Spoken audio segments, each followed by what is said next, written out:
Hello, hello, bonjour à tous. Je continue ma série vidéo dans laquelle je vous expliquais que j'avais un outil révolutionnaire hyper efficace, hyper facile à mettre en place pour débloquer votre vie, pour évoluer, pour vous transformer et surtout pour aller travailler des domaines de votre vie qui semblent inexorablement cristallisés, bloqués, coincés.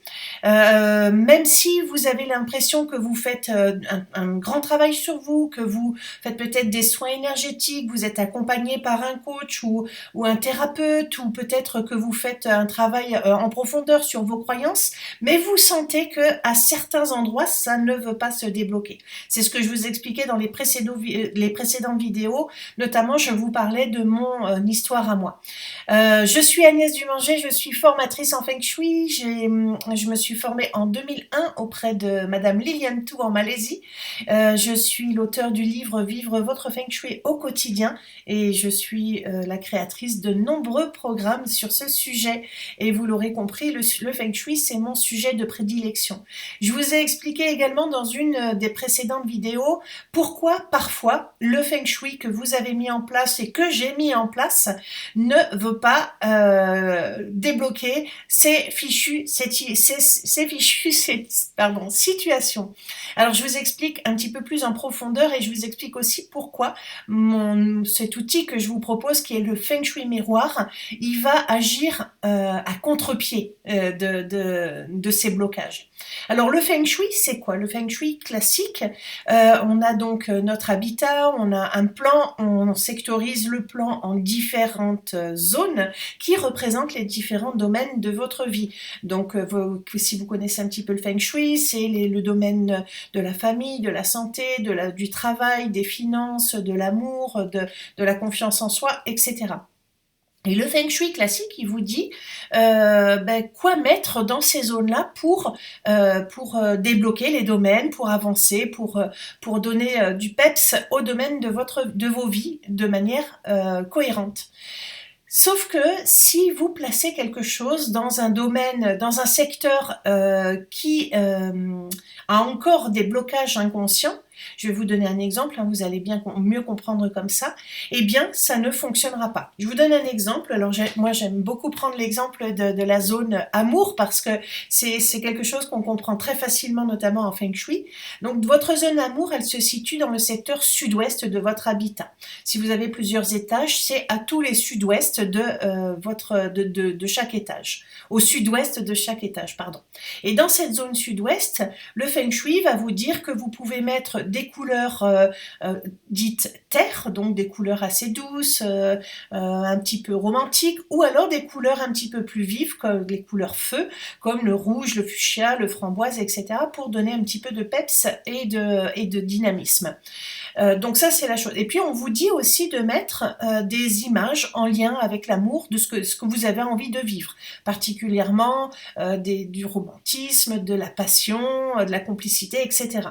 Et donc, si vous suivez ces conseils-là, il se peut que, malgré vos conseils et malgré la multiplication de vos conseils, ce domaine reste coincé, reste bloqué inexorablement. Alors, la réponse que je donne tout le temps aux clients qui me posent cette question-là, c'est premièrement, en fait, c'est qu'il faut aller voir plus en profondeur ce sujet-là, ce sujet de l'amour. Peut-être qu'il y a des blessures inconscientes qui remontent à l'enfance, certainement.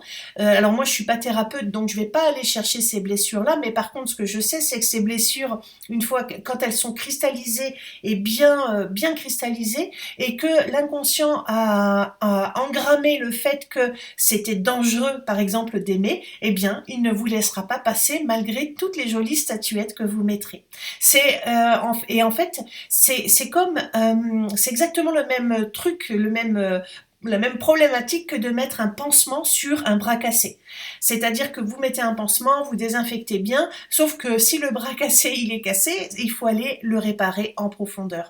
Et c'est ça, et c'est là que va intervenir le Feng Shui miroir, c'est là que il va nous apporter le contre-pied justement de ce que nous apporte le Feng Shui classique, c'est qu'il va nous apporter un éclairage sur nos blocages inconscients.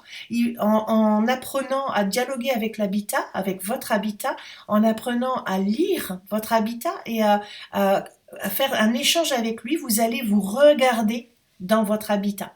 Vous allez regarder, pas vous regarder vous-même, vous allez regarder en fait quels sont les blocages auxquels vous n'avez pas accès parce que ce sont des blocages inconscients.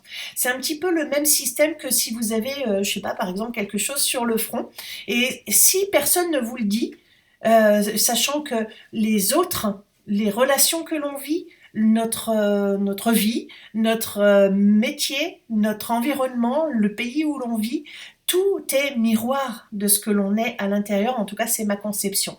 Et pareil pour notre habitat, et c'est mon grand truc que de dire notre habitat c'est notre miroir, comme le monde qui nous entoure c'est notre miroir.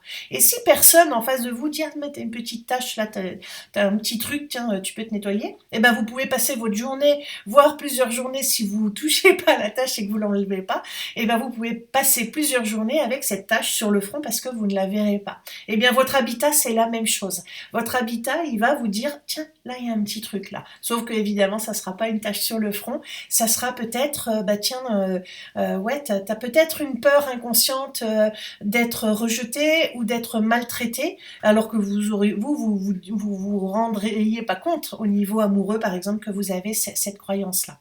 Et donc, je vais vous apprendre, justement, à aller lire cet habitat, à aller dialoguer avec lui.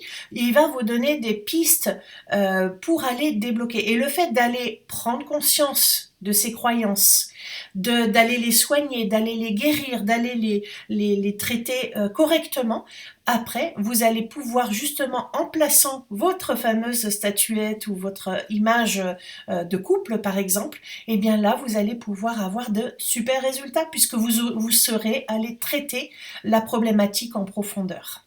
Voilà, c'était l'explication du Feng Shui miroir et en fait c'est exactement ça que je vais vous expliquer lors de l'atelier conférence.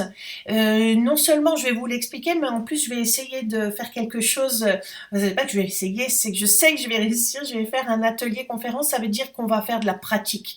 Je vais vous faire avancer, je vais vous faire pratiquer. Évidemment, je pourrais pas vous faire le Feng Shui de tout votre habitat et de tous ceux qui seront là, surtout qu'on sera très nombreux, mais en tout cas vous repartirez avec des clés efficaces, cohérentes, pratiques, concrètes et faciles à mettre en œuvre. Voilà, donc c'est ce que je voulais vous dire dans cette vidéo. Merci de m'avoir suivi. Donc ce que je vous invite à faire, c'est de vous inscrire quelque part autour de la vidéo. Vous allez trouver un lien pour mettre vos coordonnées et pour participer à l'atelier conférence gratuit. Et si vous ne pouvez pas être là, mettez quand même vos coordonnées de manière à ce que je sache où vous envoyez le replay. Et puis, merci donc de m'avoir suivi. Je vous dis à très bientôt et à très vite. Et vous pouvez déjà commencer à regarder un petit peu autour de vous ce que votre habitat vous dit. À bientôt!